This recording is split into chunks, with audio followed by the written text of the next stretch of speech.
Hello, everyone, and welcome back to Oxygen for the Soul.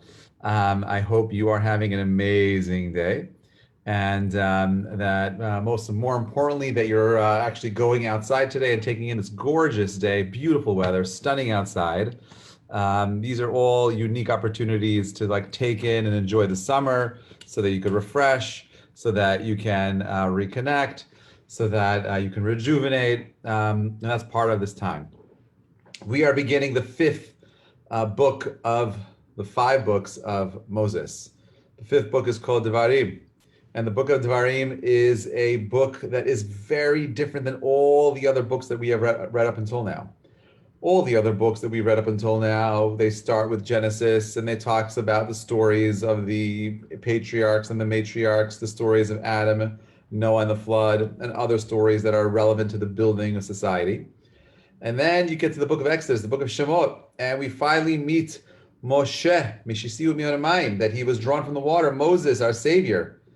And then we go through the Jewish people coming out of Egypt and the miracles and the splitting of the sea, and then all the laws of Sefer Vayikra, the tales that are told in the book of Bamidbar. And here we are in the book of Devarim. From the time that we get to Shemot, until the end of the book of Bamidbar, we're always hearing Moses speaking through Moses, sharing his words coming from God. And now it switched a little bit. God is allowing Moses to share his own words in these verses, these psukim that are coming up. Now, what's interesting is that the perasha begins telling us about all the different journeys that Am Yisrael go through, all the different places they encamped at, all the places they stopped and they took some respite from their travels. Rashi tells us that the reason why Moses is mentioning all these places that they stopped in is kind of to like subtly hint at the fact that the Jewish people did something wrong in those places, but not at coming out explicitly and stating the things that they did, but in a kind of in a roundabout, hidden kind of way, talk to the Jewish people and tell them about the things that they messed up, tell them about the things that they could have done better, tell them about the things that, kind of led them astray. Now, I want you to, for a moment, to, put yourself in the following position. You see something that's wrong and you want to send some kind of a message to the person to stop doing whatever it is that they're doing. You want them to, correct their ways. Why do we do that? Why do we go out of our way to say something to someone when we think they're doing something wrong? Well, we have this natural desire to make sure that people are doing the right thing. We have a natural desire to make sure that people don't get hurt. We have a natural desire to want to protect the people around us. Well, where does that idea come from? Where does that idea of protection, what is that about? It's about allowing someone to grow. You see a child who's about to cross the street, they don't stop to look both ways. What do? You stop, hey kid, stop, wait, there's a car coming. You gotta look both ways. You want that kid to grow from that experience. So the question is like this. How does one give tochacha? How do we give rebuke? How do we impart wisdom, information to people without being too overly burdensome, without being, patronizing? How do we share ideas with people that allow them to grow, that allow them to become something more, and not destroy them and their personalities, not get in the way of them becoming the best version of themselves? So Moshe's teaching us how to do it. First of all, let's just, again, double click on what's going on over here. Moshe has 6 weeks left to live. That's it. He knows he has 6 weeks left to live. And what does he do? He spends his time, the whole 6 weeks, in educating the Jewish people to be aware of what it means to be the best version of themselves. Let's review, guys. I'm not going to go ahead and point out all of your failings. I'm not going to point out your flaws. I'm not going to remind you of all the things that you did bad. That's not going to help. what am I going to do? I'm going to speak about it in a roundabout way. Where does he get this idea of waiting? This is the end of 40 years in the midbar. Now he's giving them tochacha. Now he's going out of his way to go ahead and give musar to these people. Why is he doing it now? Midrash tells us that he learns it from Yaakov. That Yaakov Avinu waited until the last few moments of his life to share his concerns with his children. And the Midrash says that had Yaakov given Reuven, his firstborn son, the one who is known for his teshuvah, his repentance, the one who is completely dedicated to his father and his brothers, who want to pull out Yosef from the pit. Midrash says that had Yaakov given Reuven tochacha earlier, he would have become a student of Esav. Well, why? Why would that happen? How could someone who's so dedicated, someone who's so committed, someone who's so seemingly ready to stand up for their father and his belief, his philosophy, so quickly turn around and give everything up? And this is the delicacy, the delicate nature of our egos. And I think it has to do a little bit with self-perception. Ready? Where does your self-esteem come from? Your self-esteem comes from how you estimate yourself. It's an estimation, right? I believe that I have this kind of value, and that's where my self-esteem comes from. Now, if the person that you love and respect comes down and berates you, it's possible that your self-estimation may decrease to the point where it turns you to the other side. Yaakov instead, and Moshe, instead of focusing on the past faults, mistakes, focuses on their most profoundly positive things first. And then at the end, tells them, by the way, in a roundabout kind of way, this is what you did wrong, because people are so sensitive, so delicate. There's a famous story of Rabbi Levi Berdichever Rav, who saw a man smoking a cigarette outside on Shabbat. And he comes over to the man and says, "Oh, Rabbi Chaim, what are you doing?" He's like, "Oh, Rabbi, how are you?" He's like, "You're smoking a cigarette." He's like, "Surely you must have forgotten it was Shabbat." He's like, No, I knew it was Shabbat. Well, surely then you must have not had it intended to pick up the cigarette. It must have been an accident because of your habit. He says, no. He's like, I was quite intentional. I knew what I was doing. He's like, then surely then you accidentally lit the cigarette because you can't light the cigarette. He's like, no. He's like, I'm completely aware. Yeah, I know exactly what I'm doing. I wanted to smoke a cigarette on Shabbat. So Levi lifts his hands up to the heavens and he says, Kadosh Baruch Hu Hashem. He says, Mi ka'amcha Yisrael, who is like your Jewish people? I gave this man so many times to give him an excuse to forgive him from what he was doing, but instead he chose to be honest. Who was like your people who portray honesty, right? So it's such a powerful story. You see, of course, Rabbi Levi was upset that this guy was smoking a cigarette on Shabbat. So what does he do?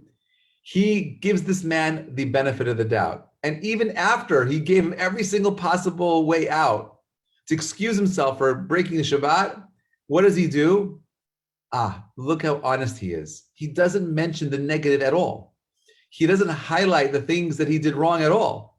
He only focuses on the positive. He only focuses on those good things about him. There's a great but yet horrible book called How to Train Your Husband Like a Dog. Yes, it exists. It was written by a New York Times columnist who trained animals. She wanted to understand, how animal trainers prepare animals for the circus. How do you get a monkey to learn how to rollerblade? How do you get a monkey not only to learn how to rollerblade, but how to jump through a hula hoop on fire? So the way you do it is by focusing on every single micro movement that the animal does and rewarding them for it. Oh, he put on the skate, here's a banana. Oh, he got up, here's a banana. He moved his leg the right way, here's a banana. He got it wrong, we don't give him a reward. If you consistently focus on only rewarding and the positive things a person does, you will see them respond to you in a very profound way. Negativity doesn't work. You dumb monkey, how could you do that? You're going to smack the monkey around. You're never going to get the monkey to jump through anything. He's let alone put on his skates. The way you train an animal is by focusing on the positive things and reinforcing those positive things that you think are positive, that you want to see in that behavior. You constantly reinforce them with positive activity, and you will get the desired results. So this lady does this, uses this technique. You can see it in the book. And she eventually trains her husband to take out the garbage, and she does the whole thing of how she does it in 30 days. And you too can train your spouse. Does the same thing work for you? It does. It's more complicated when when we do it on ourselves. Self-development is always more challenging, requires a lot more effort. And it's a lot more fun when someone else is coddling you and holding your hand and slowly manipulating you into doing what they want. So, it does work with yourself a little bit, but you have to be intellectually honest. That was Daniel's question. Anyway, so you see over here also that Moshe, our great teacher, right? He tells us about the different places that he stops in. And there's one place called V'di Zahav, right?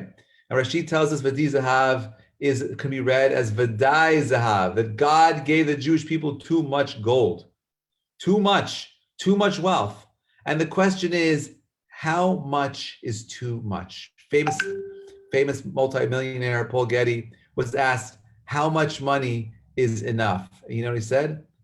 A little bit more. A little bit more is what you need.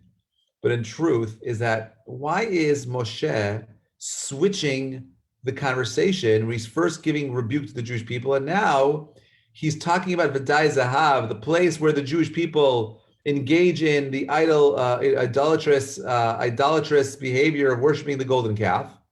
And instead of blaming the Jews for choosing to worship idols, he blames God for giving them too much gold. If this is a book of rebuke, tochecha, then why is Moshe blaming God? Listen to this idea, my friends. If you have families, this is a very important concept to be mindful of. In order for you to give rebuke to someone, they first have to know that you have their best interest in mind. They need to know that you love them no matter what. What is Moshe saying? Am Yisrael, you made such a big mistake over here. What a mistake by this golden calf. What a mistake you did here. You know what? But I want you to know that when, even though you did this, I'm the one that stood up to fight for you. I'm the one that stood there, and I pushed God back and said that, you know what? He gave you a challenge that was overbearing and overwhelming. He was focusing on the good nature of the Jewish people and excuse their behavior. Not saying they're not responsible. They were responsible. But he wanted to show them that he loved them and he cared for them. And he put this in the middle of the Tochacha so that Am Yisrael could hear it. I have this very vivid memory of as being a child. It was around the summertime, around this time of the year. And I was an explorer, and I wanted to go out of the train and see the city. It was in the early 80s, Manhattan, and certainly the trains did not carry the most savory of people. And I'm on my train, I'm exploring. I didn't tell my parents. I thought I'd get back before they got home. And I'm on a train, and I'm trying to get back home at this point. It's getting late. The train breaks down. I'm stuck on this train for 3 hours. Okay, can you imagine? Parents waiting for their kid to come home. It's 6 o'clock, it's 7 o'clock, it's 8 o'clock, and no kid, no cell phone, no tracking devices, nothing. And I get off the train finally at 9 o'clock, and I'm walking home, and I know I'm going to get in trouble. Now, my grandfather from Israel was visiting us at the time, and he was so upset. I think he was supposed to watch me, but I don't think he could catch me, so I just got away. And my parents never hit me, but my grandfather, when he needed to, he did. And he they yell at me. The police are outside. They're freaking out. Where were you? I explain it, and they're happy that I'm alive, but unhappy what I did. And I overhear my grandfather say, like, this kid needs to be spanked to remember what he did, right? Now, I'm not sure if you've ever been spanked. I remember this very, very vividly. Now, I have a very high threshold for pain. But I remember my grandfather calling me over, bending me over, taking off his belt, and giving me the spank. I wasn't upset because I was getting spanked. I was upset and hurt because of how embarrassing it was. And while my grandfather is my grandfather, he lived in Israel, I didn't have a real relationship with him. He's not the one that should have done that for me. There was no real lesson that was learned except a lot of resentment. Because at the end of the day, we're people that even children have fragile egos. And it's hard finding that balance. I look back at it as an adult, I would probably be just as upset. I probably would not have responded with lashes, with a belt. But I think that the way in which we give musar, even though today the Chachamim say we can't give musar anymore, we don't know how to give musar. And I think the reason why we don't know how to give musar anymore is not because we don't know how to rebuke. We all know how to rebuke very, very well. That's not the problem. Very easy to point out people's mistakes. I think the challenge that we don't know how to love anymore. We don't know how to be selflessly loving people anymore. And when you don't know how to love, we don't know how to give in that unique way, we can't give musar either. If I really saw each Jew, my children, as the most important things in the world, where everything about their essence and their being is more important than anything I need to do for myself. If I live that way, I know it's true intellectually, but if I really live that way, how could I berate my child? How can I go ahead and give them musar? How could I do that to them? But if I truly loved my child, wouldn't I want to go ahead and do everything I can to positively reinforce that relationship? They say that for every yes we give our children, we say like 14 no's. For every time we have a positive interaction with our kids, we have 14 negative ones. And I just told you, my friends, that the only way to get people to move and to change, to grow, is by first reinforcing the positive. Find the beauty in every single person, and you'll see them becoming something different. They'll have a different estimate of who they are. Their self-esteem will grow. They'll become different people.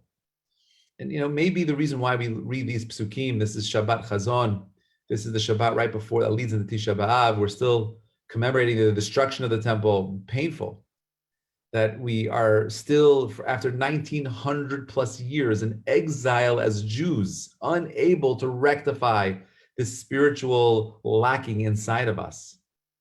We know that Beit Mikdash was destroyed because of Sinat Chinam. And our Chachamim tell us that if it was destroyed for Sinat Chinam, the only way to rebuild the temple, baseless hatred, Sinat Chinam, if that was its cause of destruction, then Ahavat Chinam, pure, unadulterated love, will rebuild the temple. You want to build the Beit Mikdash? How do you bring love into the world? How do you love people? Let's talk about love for a moment.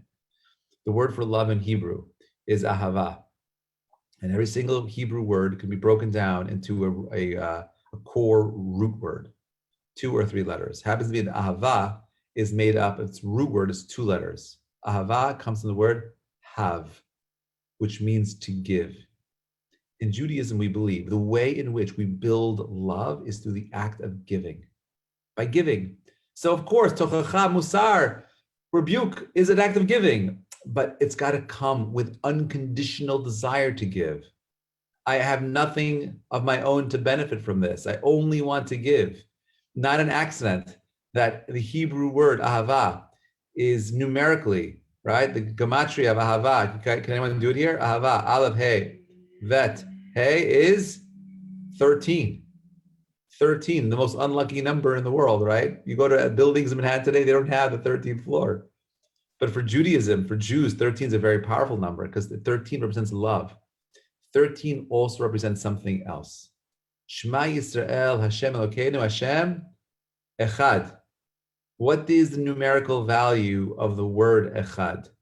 1. Aleph, Chet, Daled. 1, 8, 4 equals, you got it, 13. When we love the people around us and we're willing to give to them, we create unity. When we don't do that, we create disunity. We break harmony. We shatter people by going ahead and only pointing out their flaws and not reinforcing the beauty of who they are. We all make mistakes. No one's perfect. You want to make a Tisha B'Av difference? You want to go ahead and change what the future looks like? You want to bring Mashiach? You want to build the walls? You want to bring peace on earth? You got to start with love. Don't waste your time giving, admonishing your children. I'm not saying you shouldn't correct them, but if you are, be mindful that you got to be someone who has a relationship with them. Relate to them, connect to them, love them first before you say anything bad. Wait a few days before you go ahead and lash into someone. Even God, when God goes ahead and introduces himself to us, he introduces himself by first caring for us. How? Well, we were slaves in Egypt. What does he do? Miracles. 10 miracles, the splitting of the sea, taking us out of Egypt, crossing the sea into the Midbar, into the desert. And only after 40 days of prep does he come down and introduce himself, making all kinds of obligations. You want to obligate someone to do something for you, first prove to them that you are in love with them. And then maybe they'll be able to listen. They'll hear what you have to say. The month of Av is the month of Shmi'ah. It's the month of listening. The month that we're in, the power of the month is a power to hear. Not an accident that there's a deep relation between loving people and listening to them people. What does sinat chinam truly mean? What does it mean to have baseless hatred? Baseless hatred is cancel culture. Baseless hatred is when I don't care what you have to say anymore. I don't care what you have to say. When you love someone, ahavat chinam, true love, means that I create a space that no matter how busy I am, no matter where I am, I will always pause for a moment and listen to what you have to say. So you want to give constructive criticism, you want to help someone grow. How do you do it? Make sure you don't shame anyone. Make sure that you're going to say over what you're going to say in the most loving and positive terms. And always focus on the positive. And remember that there are positive words and less words are always going to be more effective than a deluge of badgering. Okay, Moshe is the Ro'eh Neman, and he's going to criticize us because we know that he loves us, because he wants us to grow. Are you ready to grow? If you don't love yourselves, if you don't have V'ahavta l'reacha kamocha, you want to love your fellow man, how do you do that? You got to love yourself. What does it mean to love yourself? Develop yourself, refine yourself, become something more. You are not a baboon. You can choose to be more than your emotions tell you. Don't allow yourselves to be defined by your emotions.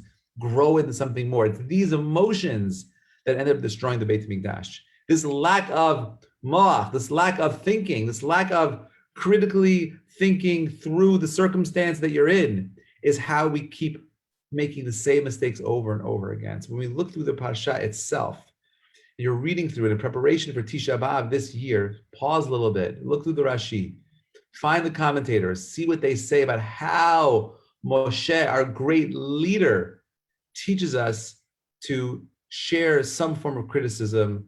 Just remember that if you're going to do it, it's got to be out of love. Wishing you a Shabbat Chazon, the vision that we have this Shabbat should be the vision of our own greatness, the beauty of our family and friends, the potential that is lying dormant within each of us. And with that ahava, we achieve achdut, true unity, where we can rebuild the Beit Mikdash, yad b'yad, hand in hand, shoulder to shoulder, in Yerushalayim b'mehera b'yameinu. Shabbat shalom, everybody. Thank you so much for listening.